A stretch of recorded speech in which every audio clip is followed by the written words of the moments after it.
ব্যবসা কিভাবে শুরু করবেন? ব্যবসা করতে হলে কত টাকা নিয়ে ব্যবসায় নামতে হবে এবং কাস্টমার কিভাবে বাড়বে, কাস্টমারদের সাথে কিভাবে পরিচিত হবে এবং ড্রেসগুলো কিভাবে সেল করবে। হ্যালো এভরিওয়ান, আসসালামু আলাইকুম। কেমন আছেন সবাই? আশা করছি সবাই অনেক বেশি ভালো আছেন। আমি আলহামদুলিল্লাহ ভালো আছি।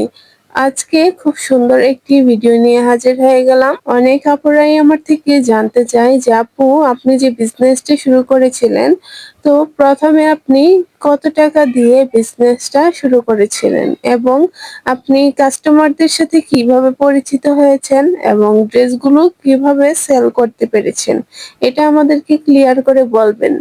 তো তার জন্যই কিন্তু আজকে খুব সুন্দরভাবে আমি আপনাদেরকে এই কথাগুলো বোঝাবো এবং আমি কত টাকা নিয়ে বিজনেসটা শুরু করেছি সবকিছুই আজকের ভিডিওতে বলবো। কিন্তু তার আগে আমি বলে নিচ্ছি এই কাপড়টা বিষয়ে। দেখুন, এখানে কিন্তু আমি আকাশি কালারের একটি ড্রেস নিয়েছি। এটা হচ্ছে 3 থেকে 4 বছরের বাচ্চার সাইজে বানানো হয়েছে। তো এটার মধ্যে কিন্তু আমি সুন্দরভাবে হাতের কাজ করে নিচ্ছি। কাজটা কিন্তু খুবই সিম্পল ভাবে আমি করার চেষ্টা করছি, কারণ আমি জানি আমার এই ভিডিওগুলো সেই আপুরাই দেখে যারা নতুন হাতের কাজ শিখছেন।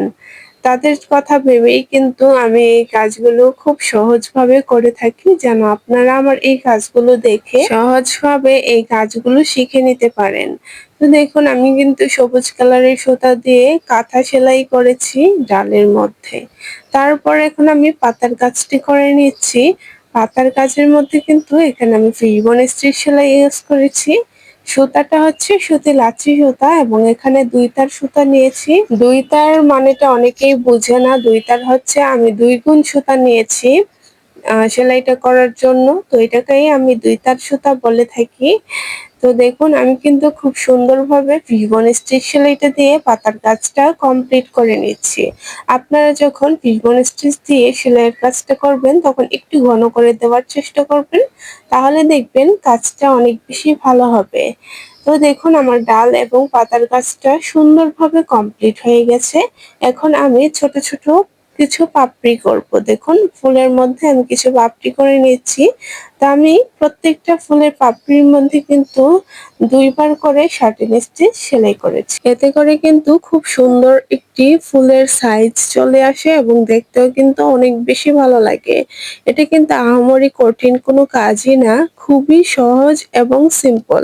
আপনারা যদি এই ধরনের কাজগুলো করে ড্রেসে কাজ করেন তাহলে কিন্তু দেখবেন ড্রেসগুলো অনেক বেশি ভালো লাগবে এবং এই ড্রেসগুলো কিন্তু সিম্পল কাজের মধ্যে হয়ে থাকে এবং অনেকটাই সুন্দর হয়ে থাকে। তো আশা করছি আপনাদের কাছেও এই কাজগুলো অনেক বেশি ভালো লাগবে।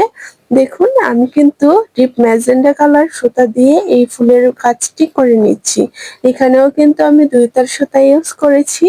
আমি সবসময় 2 তার সুতাটাই ইউজ করে থাকি, যেহেতু এগুলো সুতি লাচ্ছি সুতা। সুতাগুলো কিন্তু একটু মোটা টাইপের হয়ে থাকে, এর জন্য কিন্তু 2 তার করে সুতা নিলেই সুন্দরভাবে সেলাইটা কমপ্লিট হয়ে যায়। তো চলুন, এখন আমি আপনাদেরকে কাজের কথা বলি। কাজের কথাটা হচ্ছে যে আপনারা ঠিক কত টাকা নিয়ে বিজনেসটা শুরু করবেন এবং আমি কত টাকা নিয়ে বিজনেসটা স্টার্ট করেছিলাম। আপনারা কিন্তু চাইলে জিরো থেকেও একটি বিজনেস শুরু করতে পারেন। তো এটা আমি আপনাদেরকে বলছি, সেটা আপনি কিভাবে করবেন। যেমন আমার কথা বলি, আমি যখন এই কাজগুলো করতাম, আমার মাথায় বিজনেস নিয়ে কোনো চিন্তা ভাবনাই ছিল না যে এটা আমার একটি বিজনেস হবে। তো আমি কিন্তু প্রথমে আমার জন্য কিছু ড্রেস বানিয়েছিলাম, তারপর আমার মেয়ের জন্য ড্রেস বানিয়েছিলাম। তো সেই ড্রেসগুলো দেখে কিন্তু কাস্টমাররা আমাকে ড্রেস অর্ডার করে। তো সেই সূত্রে কিন্তু আমার আস্তে আস্তে ড্রেসগুলো সেল হয়। তারপর আমি ভাবলাম যে কিছু ড্রেস আমি রেডি করি, করে আমি আরো কাস্টমারদেরকে দেখাই, তাহলে হয়তো সেখান থেকে আমার সেল বাড়তে পারে। তো এটা ভেবে আমি বাসায় কোনো অর্ডার নেওয়া ছাড়া 4-5 রকমের কালারের কাপড় কিনেছিলাম, 1.5 গজ 2 গজ করে। তো এগুলো যেহেতু ছোট ছোট বেবিদের ড্রেস বানিয়েছিলাম, 1 বছর 2 বছর বাচ্চার ড্রেস যেহেতু বানিয়েছিলাম, আমার খুব বেশি একটা কাপড়ের প্রয়োজন হয়নি। এবং আমি কিন্তু কোনো গর্জিয়াস কাজ করিনি, খুব সিম্পল ডিজাইন দিয়ে ড্রেসগুলো বানিয়েছিলাম। তো বিভিন্ন কালারের যেহেতু ড্রেসগুলো আমি বানিয়েছিলাম, একেকটা একেক ডিজাইনের হয়েছিল। তো সেখানে আমি ড্রেসগুলো বানালাম। বানানোর পরে আমি নিজেই হাতের কাজ করলাম। আমি কিন্তু ১ম এ তেমন একটা হাতের কাজ ভালো পারতাম না। তো তারপরেও আমি YouTube দেখে চেষ্টা করেছি হাতের কাজগুলো করার। এবং সবসময় আমি চেয়েছিলাম যে আমার নিজের কাস্টমাইজ করা কিছু ড্রেস যেন থাকে। অন্যদেরকে দেখে যদি আমি ড্রেস বানাতে চাই, সেটা কিন্তু ডিজাইনটা সেম হবে কিন্তু কাজটা কখনোই সেম হবে না। তো এটা তো আমার কাস্টমাইজ হলো না, তাই না? তো আমি চেয়েছিলাম যে আমার নিজের কাস্টমাইজ করার জন্য কিছু ড্রেস থাকে এবং আমি যেন এই ড্রেসগুলো কাস্টমারদেরকে দেখালে তারা যেন বলতে না পারে যে এই ডিজাইনটা আমি দেখেছি। তাই আমি সবসময় চেষ্টা করতাম আমার নিজের কাস্টমাইজ করা ড্রেস বানাতে। তো আমি তারপরে কিছু ড্রেস বানালাম। ড্রেস বানিয়ে একদম কমপ্লিট করে ফেললাম। তো কমপ্লিট করার পর আমি কিছু মানুষদেরকে দেখালাম, আশেপাশের কিছু মানুষকে দেখালাম যে আমি এই ধরনের হাতের কাজগুলো পারি, আমি এই ড্রেসগুলো সেল করতে চাই।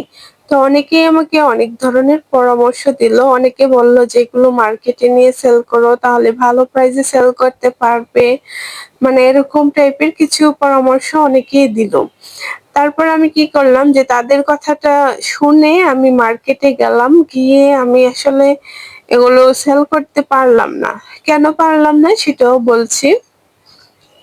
তারা আমার থেকে একদম লো প্রাইসে ড্রেসগুলো নিতে চাচ্ছিল এবং তারা কিন্তু ঠিকই নিজেরা লাভ রেখে ভালো প্রাইসে ড্রেসগুলো সেল করবে। তো আপনাদেরকে আমি বলবো আপনারা কখনোই মার্কেটে দোকানদারদের কাছে ড্রেস সেল করবেন না। এটাতে করে কিন্তু অনেক লস হয়। মানে ওরা এমন প্রাইস চায় যেটা আসলে দেওয়া কখনোই সম্ভব না। তো আমি তাদের কাছে গেলাম, কয়েকটা দোকানে গিয়ে আমি দেখলাম যে হচ্ছে না। তারপর আমি আবার বাসায় চলে আসলাম। আসার পর এগুলো তো সেল হলো না, এভাবেই থাকলো। তারপর আমি আমার ইউটিউব চ্যানেল আগে থেকেই ছিল, কিন্তু আমার ইউটিউব থেকে তেমন কোনো অর্ডার আমি পেতাম না। তারপর আমি ফেসবুক পেজে আপলোড করার পর সেখান থেকে আমি অর্ডার পেয়েছি। তারপর থেকে ইউটিউবে যখন আমি কাজ করতে থাকলাম যে না আমাকে কাজ করতেই হবে। তো এভাবে ইউটিউবে কাজ করার পর কিন্তু ইউটিউব থেকে আমার অনেক অর্ডার আসলো আলহামদুলিল্লাহ। তো এখন পর্যন্ত কিন্তু আমি ইউটিউব থেকে অর্ডারগুলো পাচ্ছি। মানে এটা আসলে কল্পনার বাহিরে যে আমি ১ম এ একটা অর্ডারের জন্য কত চিন্তা ভাবনা করতাম যে কখন আমি অর্ডার পাবো, কখন আমি কাজ করব বা আমার কাছে যে ড্রেসগুলো আছে সেগুলো সেল হবে কিনা, এটা নিয়ে আমি প্রচুর টেনশন করেছি। কিন্তু আলহামদুলিল্লাহ আমি যতগুলো ড্রেস স্টক করেছিলাম মানে সবগুলো রেডি করে আমি বাসায় যেগুলো রেখেছিলাম, তো ইউটিউবে আমি এই ড্রেসের ভিডিও আপলোড করার পর আমার সবগুলো ড্রেস সেল হয়ে গিয়েছিল। তারপর কিন্তু আমি আবারও কিছু ড্রেস বানিয়েছিলাম, সেগুলোও সেল হয়ে গিয়েছিল। তারপর কাস্টমাররা আমার কাছে ড্রেস অর্ডার করেছিল। তো সেই ড্রেসগুলো কিন্তু আমি সেল করেছি তাদের কাছে আলহামদুলিল্লাহ। তো ১ম এ যখন আমি ড্রেস বানাতাম তখন কিন্তু আমি পাইকারিতে কিনতাম না। কারণ মানে বিভিন্ন কালারের কাপড় নিয়ে আসতাম আর যেগুলো আমার অর্ডারে ছাড়া ছিল ১.৫ গজ ২ গজ করে আমি খুচরা প্রাইজেই কাপড়গুলো নিয়ে আসতাম। নিয়ে আসার পর আমি ড্রেস বানাতাম। তো তখন আমি পাইকারি নিতাম না যে এতগুলো ড্রেস আমি পাইকারিতে কাপড় নিয়ে তারপর এতগুলো ড্রেস বানাবো, কিভাবে করবো এগুলো? তারপর আমার কাছে তো এত বেশি টাকাও নেই।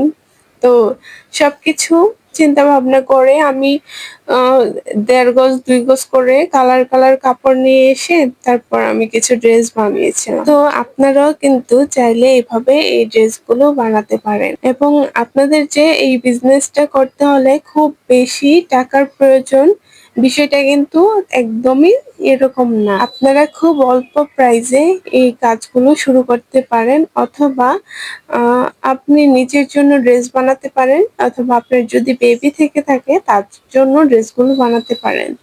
তো এভাবে করে দেখবেন যে আপনার ড্রেসগুলো সেল হবে। আপনি একটি পেজ খুলতে পারেন অথবা ইউটিউব চ্যানেল খুলতে পারেন। তো সেখানে কিন্তু আপনি আপলোড করতে পারেন সেই জামার ডিজাইনগুলো। তারপর দেখবেন সেখান থেকে আপনার পার্মানেন্ট কাস্টমার বাড়বে। কাস্টমার কিন্তু কমার কোনো সম্ভাবনাই থাকবে না, আপনি যদি ভালো কাজ করতে পারেন। তো আশা করছি আমার এই ভিডিওটি দেখে আপনারা অনেক বেশি উপকৃত হবেন। আজকে এই পর্যন্তই বিদায় নিচ্ছি। সবাই ভালো থাকবেন, সুস্থ থাকবেন। আল্লাহ হাফেজ।